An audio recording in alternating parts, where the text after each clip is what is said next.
more than 1,000 companies. I've trained more than 200,000 managers and executives. And I've put 150,000 hours of investment into studying, reading books, articles. I took 4,000 hours at the university on business, blah, blah, blah. And what I've always looked for is just simple, practical ideas that are helpful. And sometimes one good practical idea can shift your direction. And I know many companies have either saved themselves or doubled and tripled their sales or become market leaders, and individuals as well, with a single idea that they hadn't thought of before. And it's that idea that you combine with other ideas. And so one of the things that I do is say, you continue to learn, you continue to take in new information, because you never know what idea it's going to be. And there's a simple rule in statistics or probability theory that says the more ideas you have, the more likely it will be that you will have the right one at the right time. Which is why networking is so important, Tracy, is that just understanding the principles of networking. And one of the basic principles is it's not about you, it's about them. It's how you can help them. And the biggest mistake that people make is they go into a social or business situation thinking me, me, me. And it's not me, me, me, it's you, you, you. And you always say, what can I do to help this person? And there's a rule that I learned from a spiritual teacher many years ago, and he called it the law of cause and effect. And basically what he said is that there is a law in the universe that says that whatever you put in, you'll get back. If you could make a valuable contribution to other people, it'll come back to you. And the only part of the equation that you can control is what you put in. So therefore, don't worry about it coming back. It will come back to you as a matter of law, just like gravity or just like anything else. Don't have to worry about how it comes back. It will come back to you automatically. You can only control the putting in. The getting out is automatic. So anyway, let us begin. A couple of months ago, when we started to have this coronavirus lockdown, I'm in California. We have 40 million people basically staying at home here. And people ask me, what can we do to deal with the crisis? Well, as it happened, I have been working in crisis management for many years, actually several decades. And I actually wrote a book on it. And I've written 86 books, by the way. And I made a decision some years ago to write 4 books a year. Publish 4 books a year. And I got it up to 5 and 6 and actually 7. Anyway, I had to think creatively, what will be my next subject? And then I realized that business people were always asking, what do you do when the you-know-what hits the fan? And so I wrote a book called Crunch Time, 21 Things to Do When the You-Know-What Hits the Fan. And my publishers took the title and changed it to Crunch Point, 21 Secrets to Succeeding When It Matters Most. And so I am one of the foremost authorities in the world on crisis management. And just everybody's asking me, can you speak on crisis management? So let me just give you what I consider to be the most important things that I've learned. Peter Drucker once said that the one thing that is inevitable in the life of the leader is the crisis, is that if you are a leader, a business person, you will have a crisis every 2 to 3 months. And you'll have little crises, medium-sized crises, and big crises. But each of these crises, if you do not manage it properly, can kill you, can sink your business. And so therefore, one of the things you realize is that crises are what you do. So you don't get upset or angry or anything else when you have a crisis, is you take in a deep breath, you breathe out. I do crises. I'm a leader, I'm a manager, I run my own life. I'm not a victim of circumstances. I do crises, so it's a crisis, all right? And I'll show you how to handle this in a second. Well, the second thing that Drucker said was that the true test of leadership is the crisis, is that anybody can do well when everything's going smoothly. Anybody can be positive and happy and everything else. It's when the you-know-what hits the fan, that's the test, that's the testing time. That's where we see what you're really made of. So therefore, here are some of the things that I've learned. It's a question I used to ask when I would start a management seminar. I would say, what is the highest paid and most valuable work that you do? And And people would hesitate because it's obviously a trick question. And I would say, well, the answer is thinking. Thinking is the most valuable and the highest paid work that you do. And why is that? Well, it's because of a word called consequences. And consequences is the most important part of what you do. Everything you do has a consequence. And when you thinking precedes your ability to make a decision. So if you think clearly, you make better decisions. If you make better decisions, you take better actions. If you take better actions, you get better results. You have better consequences. So therefore, and I teach this in time management, and I'm even thinking now that I'm past several books, I'm thinking of writing a new book and just call it consequences. Because people say, what's the key to being successful? It's get better and more valuable consequences for other people. Is do things that really have an impact. And the reason why people fail and underachieve is they spend most of their time doing things that have low or no consequences. I mean, nobody cares, it doesn't matter, it's not significant. Whereas the reason that people succeed is because they carefully think through and strategize and do those things that have the biggest payoff. So I've taught time management. You know, I'm the best-selling time management author in the world. I just learned from my publisher last week. He told me that my book on time management, Eat That Frog, has just hit 2.5 million sales in English and probably several million more in other languages. He said in 50 languages, 2.5 million copies in 50 languages, which is nice to hear. You know, if you, I've read the book, Brian. I've read it. Yeah. Oh, have you? Well, yeah. Well, thank you. And so thinking is the most important thing you do because of the consequences.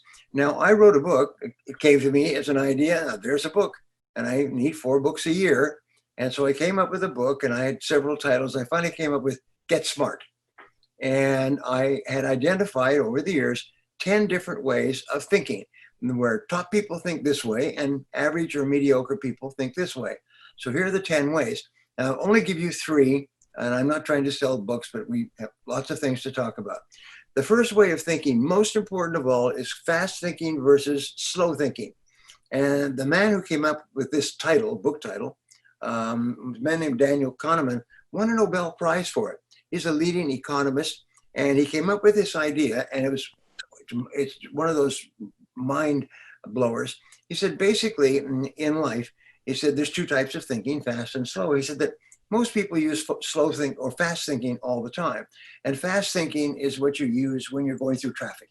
Imagine that. You're just turning quickly. You're not meditating at each corner and at each light. You're just moving quickly. Well, going through life, most people use fast thinking for everything. Whereas the other type of thinking is slow thinking.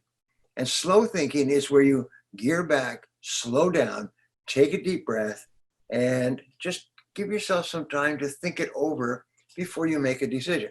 Now, this is what got him a Nobel Prize. He said the biggest problem in life is people use fast thinking when they should be using slow thinking. And what is the most important determinant? The consequences. Whenever you're thinking about something that has big potential consequences, this is something you need to slow down.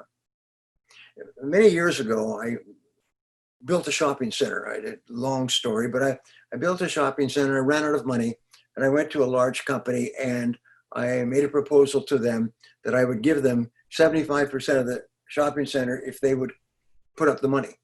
And I had done all of my homework. I read all the books. It was just sort of a miracle. But they had their top lawyers and accountants and everything go through all my proposal, and they say it was perfect. They said, you covered every single detail. Yes, we will. And they put up the money for the shopping center, several $1 million. And the owner of this company and I sort of chatted a bit, and he liked me. And he said, after the shopping center was opened, and I opened it fully leased on schedule, he said, how would you like to come and work for me as my sort of assistant? Well, I was about 33 at the time, and this was like an honor. What an honor. I mean, to have the most prestigious businessman. He was worth more than $800 million, and he owned 200 companies, and he was one of the most respected business people in Canada, where I was living at that time. And he said, you think it over what kind of terms and conditions, how much you would charge me and so on. And I did, and we did, and I went to work for him. And he used me as sort of a sounding board, as an assistant, and he kept giving me tasks, little tasks to start off with. And I recognized in retrospect that that's how he kind of expanded my capability. And then I would meet with him sometimes every night. After everybody had gone home, I'd be the only one there except for him. And he'd call me in my office and he said, why don't you come down? And I would go down and we would just talk. I'll never forget that. One of the most incredible experiences of my life. And I had a chance just to learn from him. And he would just talk about business deals. And he did multi-$100 million business deals. And he never made a mistake. And he never lost money. I mean, he was respected for his integrity, almost like a saint. He was so highly respected. Anyway, here's my point, is that we would talk about projects and I would come with my progress report. And I'd say, well, I think we should do this and I think we should do that. Now, this man had what do they call a steel trap memory. You could tell him something and 6 months later, he could quote it back to you perfectly. He never forgot anything, but he did things that average people don't do. He always made notes. He wrote everything down. So one of the things that I teach all the time is write it down, write it down, write it down. If you don't have written goals, people with written goals, by the way, only 3% of adults have written goals. And those 3% own everything. Everybody works for them. They make more money. They make on average at least 10 times as much as people without written goals. Most people, unfortunately, 80-20 rule, 80% have no goals anyway. But of the remaining, only 3% write down their goals. If you write down your goals, and I say, take a spiral notebook. I've got one here. I was doing a seminar recently, and I pulled this out with one of my clients who came to my seminar a few years ago, and now is very wealthy. And I said, you just get a spiral notebook and write down 10 goals every single day without looking at your previous 10 goals. And he pulled his out and he said, I do it. He's a top businessman in Singapore. He said, here's mine. He said, it made me a millionaire. And it's a very simple technique. Just write down your 10 most important goals right now. And the next day, write them again without referring back to your previous goals. And write them in the present tense as though they were already realized goals. I earn, I achieve, I weigh, I accomplish, I sell, and so on. And what happens is by putting that message into your subconscious mind then works 24 hours a day to make it your reality. So anyway, I was working with, I call him the big boss, and I would give him my idea, and I was totally immersed in the project. I worked on it 8 or 10 hours a day, and he would just sort of keep his hands on the project, talk to me about it once a week. And I would say, I think we should do this. I think we should do that. And I'll never forget, he would say, well, let's think about it. And of course, I was young and impatient and ambitious. And he said, no, let's take some time to think about it. And I said, let me think about it over the weekend. Let's get back together in a couple of days. And I used to be exasperated by this.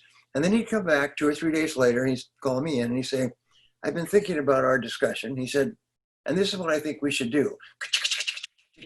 And I still remember he was brilliant. He said, we do more of this and less of this. Start here, do this, call this person. And he was always right. And these were multi-million-dollar business. 1 year that I worked for him, one clear year, I made him $25 million. I tracked it because he paid me a percentage of the profits that I generated. But it was because of his insights. And I thought, here's a brilliant man, smart, experienced, owns 200 businesses. He owns a $250 million petrochemical plant. He owns $500 million worth of real estate, including apartments and hotels, and a $275 million bank. And I mean, he owns all of this stuff, and he's brilliant, and he never forgets a thing. Yet he writes everything down, and he always takes time to think about it.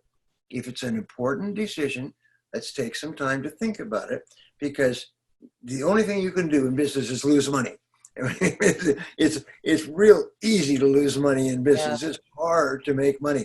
There's one of my favorite proverbs is a Japanese proverb. It says that making money is like digging in the sand with a pin. And he said, losing money is like pouring water on the sand. Yeah. True. And just remember that. It's so easy to lose money. Anyway, so taking the time to think and consider the consequences and write it down and go for a walk around the block and sit quietly for a while and meditate and turn it over and ask people with experience for their input forces you to think slowly. And people who think slowly in areas where the consequences are major are people who own the world. And so that's the first thing I would say in crisis management. The natural tendency is we have a crisis, we have a setback, a reversal, lose money, lose time, the whole world's going to hell in a handbasket, and then we overreact. What you do, no, you do what the big boss did. Big boss says, time out, slow down, quiet, think slowly, back off, take some time, go for a walk. And this man he started with nothing. He started with a poor family. He started with nothing, and he died worth almost $1 billion. And not only that, he had the huge respect and esteem of everyone who ever dealt with him. And I still think about it. So the second way of thinking, in terms of your thinking being the most important thing you do, is long-term thinking versus short-term thinking. And they're very similar, but in studying strategy, you'll find that people who are successful project ahead 5 and 10 years. And then they come back to the present and they say, where am I today and where do I want to be in the future? And what steps do I need to take? And I started some years ago, I began to study strategic planning. I went to a seminar, and the person leading the seminar taught strategic planning. And he said he got into strategic planning. There's the famous story of Willie Sutton, the bank robber, who was robbed banks all around the Midwest and was finally caught and captured, put in prison for several years. And when he got out, he was interviewed by a reporter and said, why do you rob banks? He said, are you kidding, man? That's where the money is. and that's a very common joke in the U.S. Willie Sutton, the bank robber, are you kidding? That's where the money is. Well, long-term planning that's where the money is. And so what you do is you say, all right, and you come back to the present and you start to project forward 1 year, 2 years, 5 years, 10 years, and you write it down and you think, if this is where I want to be and this is where I am, then what steps do I need to take starting today to get to this point? And after I listened to this lecture, I decided, well, I'm going to get into strategic planning. So I went out and I bought books. I found that if you read the right books, you can learn anything that you need. So I began to read books on strategic planning, and I fell in love with it. And I had done a management seminar for a multi-billion-dollar company a few months before, and I got a call from the number 2 person in that company, the executive vice president. I still remember it. His name was Frank. And he called me up and he said, we really like your work. And we were wondering, what else could you do for us? And I said, well, I do strategic planning, having never done it before. I said, well, I do strategic planning. He said, well, that's interesting because we haven't done a strategic planning program for several years. Let me talk to the president and see if we'd be open to that. And the answer was yes, they were. So they brought me in to do a strategic planning program. I had 22 of the top executives from all across the country, massive company. And I read everything I could. I had about 2 months to prepare. And I created workbooks and pre-work and post-work. And then I took them through the process. And they said afterwards, it was the very best strategic planning program the company had ever had. The best 3 days they'd ever spent. I took them away to a resort because in the book it said, take the executives away to a place where they can't be disturbed and then keep them there and then go and have pre-work and so on. That led to a career of strategic planning. And for years and years, including even recently, I've done strategic planning for multi-billion-dollar companies all over the world in multiple languages with translation. But it started from making the decision to do strategic planning. And what I learned in strategic planning is think long-term. This is the critical difference between superior people and average people. Is superior people think long-term. They think if they do this today, what is likely to happen, and then is what is likely to happen, and then what is likely to happen. And you need to do the same thing because average people just make decisions quickly without any consideration of the long term. The third way of thinking in a crisis that is most important is informed thinking versus uninformed thinking. And I cannot tell you how important this is. When the big boss would call me in, he said, we have this project, or we have millions of dollars tied up in this, and I want you to go and take a look at it and tell me what we should do.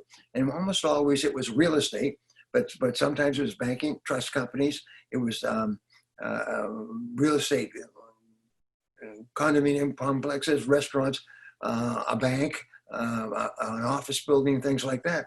And he said, just go and take a look at it and bring me back some information and tell me what you think. And so I would go out and I would just gather information. And something I learned from Drucker is that if you gather enough information about any subject, the right thing to do kind of emerges. It's sort of like cream rising to the top, is the right decisions just kind of emerge if you take the time to gather enough information.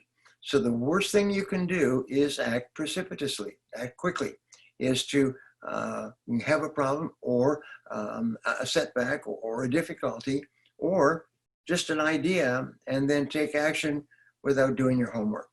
So those three ways of thinking: number one, think slowly when the consequences are serious, and number two is to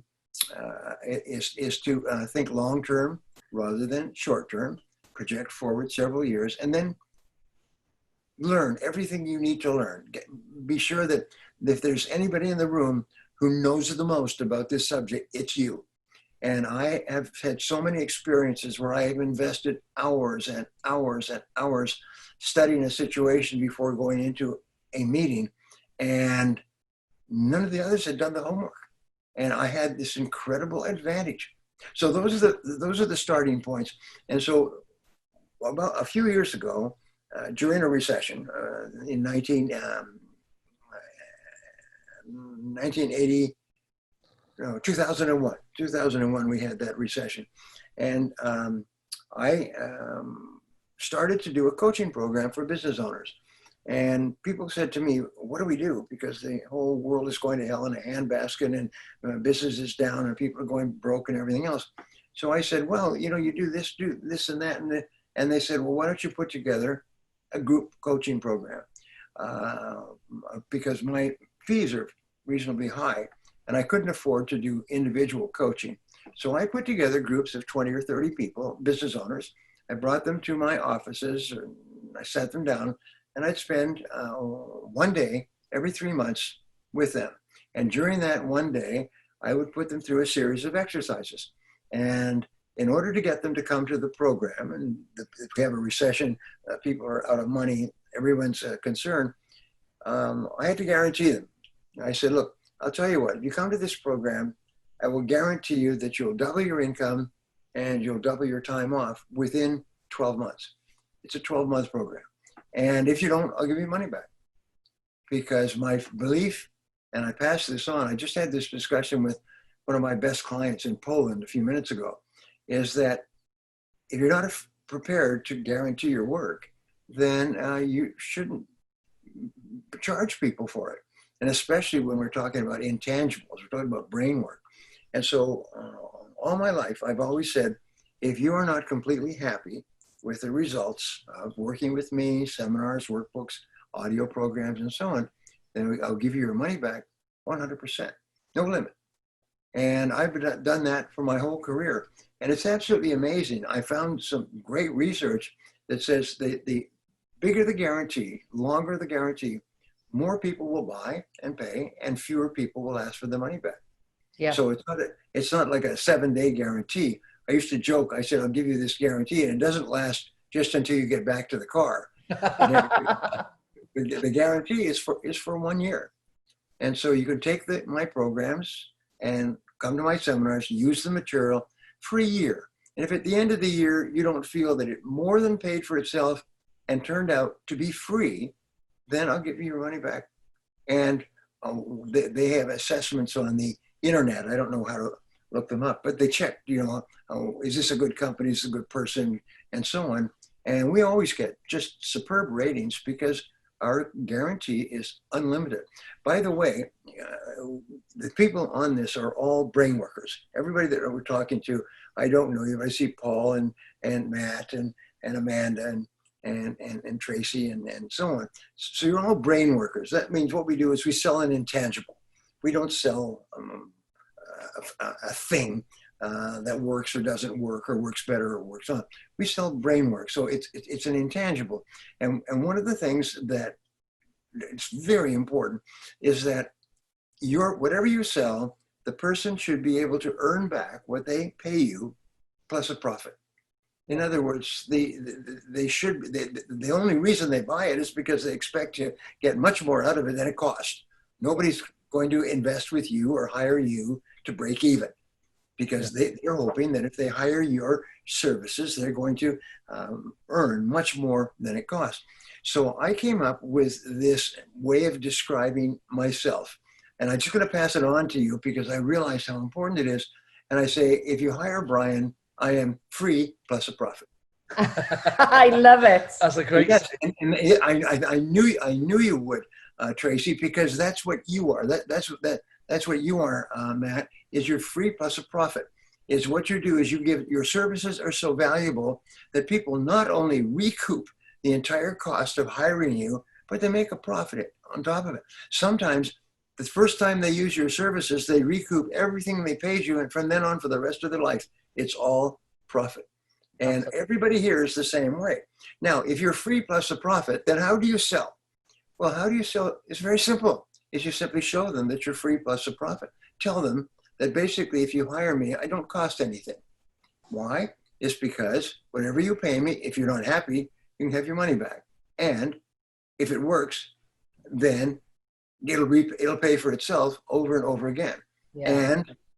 And if it doesn't work, get your money back. So in other words, if you position yourself, now my friend Jay Abraham, who's just a wonderful marketer, probably the best marketer in the world, he calls it risk reversal.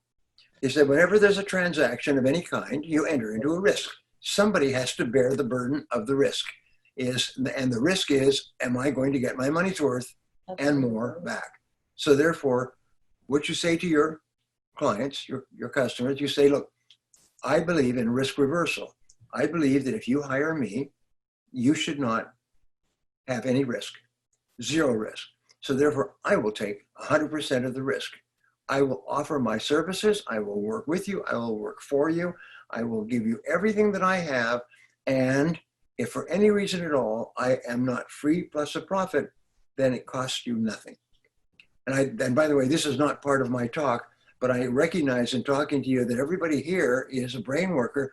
This is the greatest sales method I ever discovered. It made me rich, and it made me rich. I live in a big house on a golf course. But you're right, it takes the risk away, doesn't it? Pardon? Yes. It's right, it takes the risk away. Yeah. Yes. But have you ever, I won't even ask, everybody's been to a restaurant, good restaurant. And you go to the restaurant and for some reason, the food is not that great. All right. And the manager comes around, or the maitre d' comes around and says, how was the food? And you said it was overcooked. It was undercooked. It was cold. It was, it was too spicy. I mean, it wasn't really that good. And if you go to a good restaurant, what do?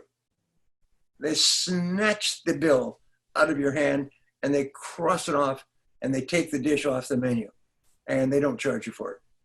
A good restaurant, if you're not happy for any reason at all, because they made you a deal.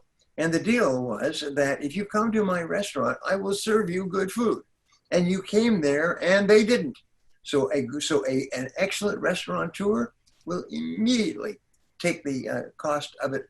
Sometimes they'll destroy the whole bill, but sometimes they just take away everything that you didn't like. And it's the same thing. You and I, we are honest people. We do the very best we can, and sometimes it doesn't work. In that case, we do not charge our customers. Absolutely not. And I read this book on this. I've read so many books, and it said when you offer a guarantee, don't say I offer a guarantee, and if you're not happy, you have your money back. You say what you tell them is I insist that you take your money back. I insist that you return your materials to me or keep them and I'll give you the money back. Not I will. I insist. And I always love that word, insist. I insist. Yeah. So, so now we have a crisis. We have three different ways of thinking. And what I would teach in my coaching programs for small, medium-sized businesses like you, just we're all the same here, is I would say there's only four ways to change your business or change your life. And this is the same four ways at any time for the rest of your career. And here they are. Number one is you can do more of certain things. And so the question is, what should you do more of? And the answer is, you do more of those things that are working the best for you. And whatever's working the best, you do more and more of that. Many companies, I remember Earl Nightingale saying that if the company is going through a period of tremendous turbulence, you may have to reduce your product line by 80%. Is stop offering little products that make a little profit, that have a little market, and focus just on the top 20% of your products that represent most of your profit. And you have no need, no requirement for you to keep offering little poorly unprofitable products. So therefore, what should you do more of? Number one is do more of those things that work the best.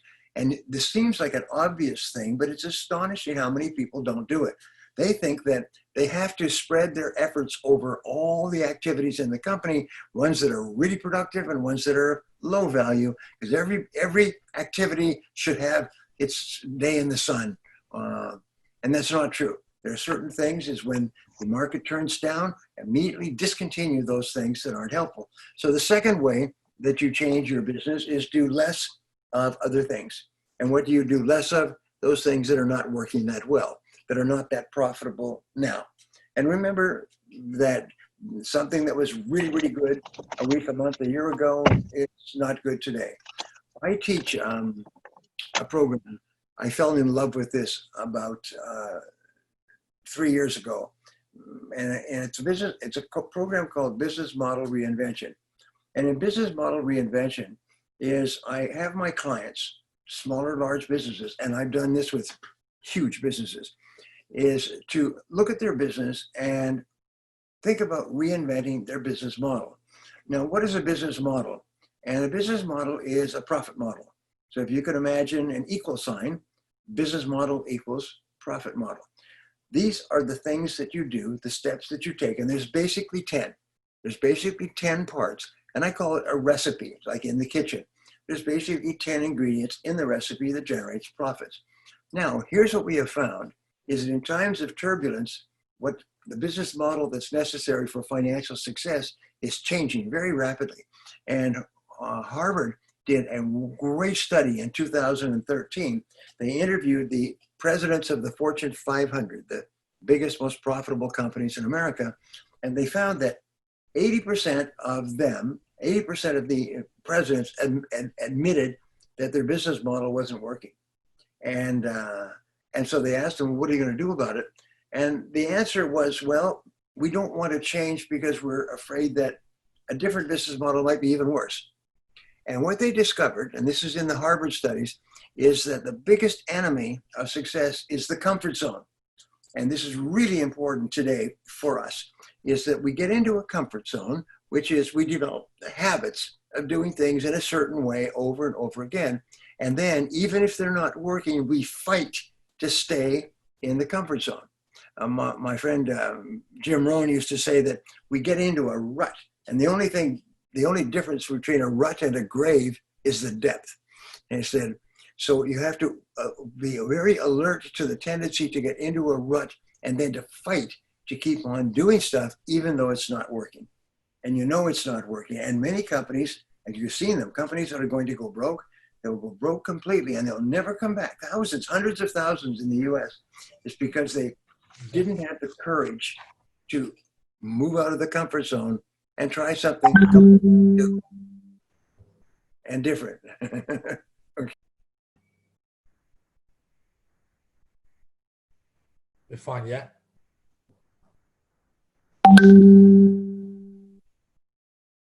Brian, mute him. How was that? Can you hear me now? Yeah, it's fine. that's fine. Yeah. Back. It was a glitch then in the system. I think someone jumped on and it was muted. Okay. We're fine now. Yeah. So the biggest enemy of success, number one, is the comfort zone and the natural tendency we have to struggle to get back into our comfort zone, even if it's not working. And so that's why they hire consultants like me. They'll bring me in and I will tell them to do more of this or less of that. And they'll consider this to be incredibly insightful. I say, because it's not working. Now, here's the fourth thing that you can do. And it is to stop doing certain things altogether. Stop doing certain things altogether. And there's a principle that I teach that's so important. It's called zero-based thinking. And zero-based thinking means you draw a line under all the decisions you've made in your business or your personal life up to now, and you ask yourself this question. And the question is, knowing what I now know, is there anything that I'm doing in my life today that I would not start again today, knowing what I now know? And I call this a Kwink analysis, Kwink, knowing what I now know. And so you ask this question, and it's sort of like you hold up a frame, a mental picture frame, and say, is there any part of my life? Now, how can you tell if you are in a zero-based thinking situation? And the answer is stress. Stress. And it's not just stress like getting stuck in traffic, it's chronic stress. It's stress that just keeps coming back. It keeps you awake at night. You think about it when you're driving along. You pass your turnoff. You think about it when you're sleeping. It keeps you awake at night. It's chronic stress. So you keep asking, and there's three areas where you experience chronic stress. Number one is in relationships. 85% of your zero-based thinking situations are involved with other people. We say they come with hair on top. And so you say, is there any person in your life, personal or business, that knowing what you now know, you wouldn't get associated with this person again? And if the answer is no, then the next question is, how do you get out and how fast? How do you get out and how fast? And this is so important because it will often transform your life. Now, the two other areas where you have zero-based thinking situations, the next has to do with business. Any part of your business, any product or service that you're offering, that knowing what you now know, you wouldn't bring to the market, any way of advertising, any way of promoting, any way of manufacturing, producing, distributing, anything in your business. And don't fall in love with something that might have worked in the past. Always be open to the possibility that you could be wrong and be willing to change. And the third area has to do with investments. And it's a very subtle area, but investments of money, of course. If you ask yourself, if I had not invested money in this area, knowing what I now know, would I invest money today? And if the answer is no, then the next question is, how do I get out and how fast? And because what people do is they say, well, I could put this money in there and I've got to protect the money by putting more in. We call this throwing good money after bad. And this is very common. Instead, say, if I had not invested, would I invest today? If the answer is no, get out. The second area has to do with time. Sometimes you've invested a lot of time in a project, a book subject, and then you find out that it wasn't a good use of time. It seemed to be a good use of time when you started, but it turned out not to be. Would you start over again with this project? If the answer is no, cut it off. And the third area has to do with emotions. When we invest emotions in a relationship or a career or something else, and then we realize it's just not going to work. It was not a good investment. Instead of throwing good time or good emotion after bad, what you do is you could just cut it off. Now, I've given this exercise to thousands of people in large audiences, and I start off and I say, let me tell you about zero-based thinking, because everybody in this room has at least one zero-based thinking situation in their life. And it is the primary source of your unhappiness, your being held back, your stress and everything else. And I say, once you have done this, I take them through the exercise, I say, you're going to have two experiences. Number one experience, you're just sitting there looking at me now, trying to hope that I don't see, looking at your face, what you're going through. You're looking at me and you're looking at me and you just decided, I'm going to get out of this. I'm not going to go on. what happens is you have a tremendous sense of relief. You have not even moved. You're sitting there watching me, but you have this tremendous sense of relief. You feel better about yourself, even though you haven't taken an action yet. That's the first thing. And many of you are having the same experience. You're thinking of a zero-based thinking situation that you're going to get out of, and you already start to feel happy. Now, the second feeling that you'll have is you go like this. Why didn't I do this a long time ago? Yeah. Isn't that right? Why Yep. didn't I do this a long time ago? And I look at my time here. So anyway, there's just read an interesting story of this businessman. I would say you're probably your age, Matt, and he had a counselor, a friend, sort of like a mentor, who dropped in and they chat for an hour or two once a month. And he dropped in one day and sitting down, and he said, "How's everything going?" He said, "Well, business is going pretty well." He says, "Well, any problems?" He said, "Well, I have this one problem." This is the younger businessman in his 40s, the older businessman in his 60s. He said, "What is it?" He said, "Well, my accountant, my chief operating officer, we started the business together many years ago, but business is growing and it's growing beyond him, and he just can't do the job," which, by the way, is very common, is that if you start a business and it grows, people who were ideal at one time just no longer can do the job. Anyway, so he said, "So what are you going to do?" He said, "Well, I've wrestled with this zero-based thinking. I finally decided I'm going to have to let him go." And so the older gentleman said, "Well, when are you going to do it?" He said, "Well, I think I'll probably do it at the end of the month." He said, "So why are you going to wait till the end of the month?" He said, "Well, yeah, you're right. You're right." He said, "Once you've decided to do it, why are you going to waste time?" He said, "Okay, I'll probably do it at the end of the week. I'll do it at the end of the week. I'll go and let him go at the end of the week." And he said, "Well, why are you going to wait till the end of the week if you've decided to do it, if it's an irretrievable situation?" And he said, "You're right. I'll let him go to the end of the day. I'll fire him today." And he said, "Why are you going to wait?" And he said, "You're right. You're right. Could you please wait here? I'm going to take care of this." So he got up and he went down the hall and went to the office of his chief accountant and sat him down, closed the door, and told him that this is the situation and that the job is outgrowing him and that he really likes him and respects him, been friends for forever, but it's time for him to go.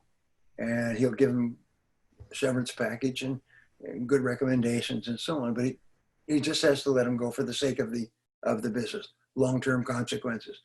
And it was very emotional, and he hugged and shook hands, and he went back to his office, and he said to the older gentleman said, "Well, what did you do?" He said, I let him go, effective immediately. And he said, "So what did you learn from this experience?"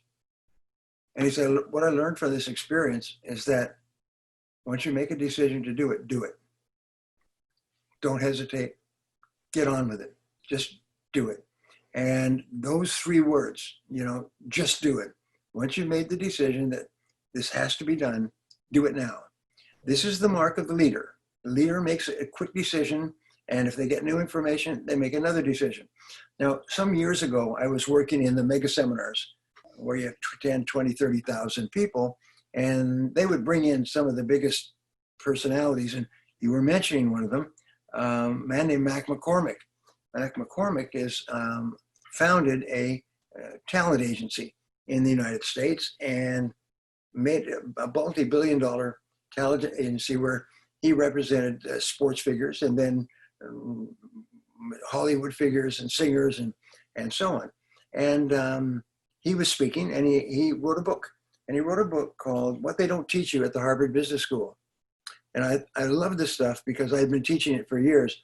But he said, in the Harvard Business School, they don't teach you the three most important statements in business. And statement number one is, I was wrong. He said, it's amazing how many people's egos get involved in what they're doing, and they keep saying, they will not say I was wrong. They will not admit it. They cover it up, they bluff, they bluster, and so on. But if you're not afraid to say that you were wrong, you're free. As the song says, free at last, free at last. You're free if you're willing to admit, I was wrong. I'm not perfect. But you said this and you said that, yes, but I was wrong. And nobody can nail you. They can't wrestle you down. They can't tie you up because you're willing to admit I was wrong. The second thing, and this is really important, is I made a mistake. I made a mistake. And it's really amazing how many people ruin their lives and their health and their happiness because they can't admit that they made a mistake. And the rule is, if you make a mistake, cut your losses. There was a book called the Zurich Axioms. It was written many years ago, and it was by a brilliant financier. And what he did is he studied the most successful investors and business people in the world, made it a life study. And the Zurich Axioms, like the gnomes of Zurich, it was the brilliant people that run all the money in the world. And he said the most important thing that he ever learned, and he taught this to his friends in New York and in Switzerland, was cut your losses. He said, when you realize that you've made a mistake, cut your losses, cut them quick. Just like zero-based thinking. And once you decide that you wouldn't have gotten into this again, cut it quickly. And this whole idea, I never forgot that. Admit, I made a mistake. I was wrong. Cut your losses. And the third thing that you say is, I've changed my mind. I've changed my mind. I've changed my mind. And this is really, really hard. And I remember one of my favorite stories. I was taking a taxi. It was in Calgary, Alberta, and I was taking a taxi to the airport. And I got in the taxi, and it was in the evening. And I said to the taxi driver, "How's it going?" He said, "Fine." He said, "But I just had an amazing experience." And I said, "Yeah, really, what happened?" And he said, "Well," he said, I got a call to pick up a passenger and take them to the airport. And however, they told me to come to the driveway or the alley behind this house. So you go in front and see the address and go around and just wait. And the passenger will come out. So strange request. So he went, and the big busy cars everywhere, people everywhere, obviously a big party of some kind going on. And he went around the back and he stopped his car and he waited. And about 5 or 10 minutes later, a woman came running out with a suitcase and jumped in the car and said, "Take me to the airport." And he said, "Okay." And he took off. And he said, where are you going? And she said, "I don't know." She said, "Just take me to the airport." And so they drove to the airport. She said, "That party there, that was my wedding reception." He said, "Your wedding reception?" "Yes." "And so what are you doing?" She said, "Well, I realized when we got to the reception that I'd made a terrible mistake. Is that this was the wrong thing for me. I should never have married this person. And I'm sitting there in the bedroom preparing to go out to the reception and take the pictures and everything else. And I said, I changed my mind. I made a mistake." And she had the courage basically to just get in a taxi and go to the airport and take the first plane going east or west. And I always thought about that is a person of tremendous character, a person who has the character to admit that they're not perfect, that they got into something, made a mistake and so on, and then to extricate themselves. That's the mark of the superior person. That's the mark of the leader. So there's 3 things. What have we got for timing here? Oh, wonderful. In my book, there's 21 key ideas, but I want to give you 3, and those 3 will keep you busy for a while. Number 1 is stay calm. When you face a crisis situation, things are going wrong, there's problems, difficulties, unexpected reversals, stay calm. And the way that you stay calm is that you ask questions. And questions you ask are basically, what has happened here and what can I learn from this? And let me just grab my notes here because I want to be sure that I hit the most important points. Yeah. And what I say here is that fear of failure, fear of loss is what traumatizes us.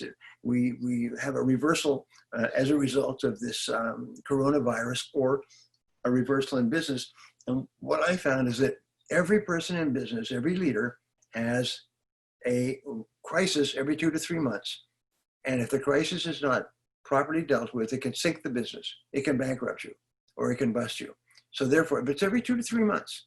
So you just take a deep breath and realize every 2 to 3 months, you're going to have an unexpected setback. And the only thing that matters is how you deal with it. So you take a deep breath, you stay calm. And there's a wonderful thing which we spoke about if you came to Pat's seminar, is that you become what you think about most of the time.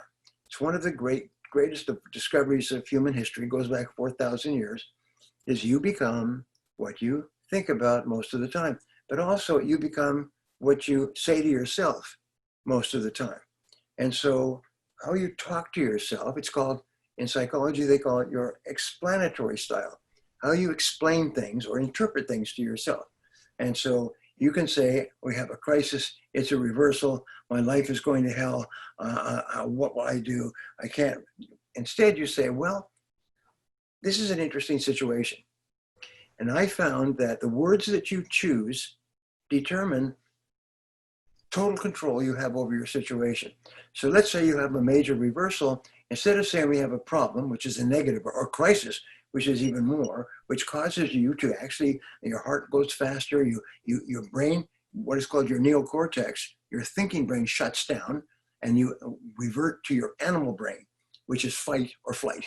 And so therefore, what you do is you need to keep your neocortex functioning. You need to stay calm, be calm, like the movie West Side Story. Be calm, stay calm. And what you do is you talk to yourself, and instead of saying we're dealing with a crisis, you say, well, we're dealing with an interesting situation here. See, a crisis or a problem is negative. It's emotional. It gets you all tensed up and so on. However, if you say a situation is a neutral word. It's neither positive nor negative. It's just a situation. And by the way, teach everybody that you work with, teach your kids, teach your staff, everybody. W. Clement Stone, who started with nothing as an orphan selling newspapers on the streets of Chicago, built a huge, huge company. And he taught his people always when there was a problem of any kind to say, well, that's good. Now, let's figure out what's good about it. Or what can we learn from this? What can we learn? So this is an interesting situation. Now, a better word is a challenge. This is an interesting challenge.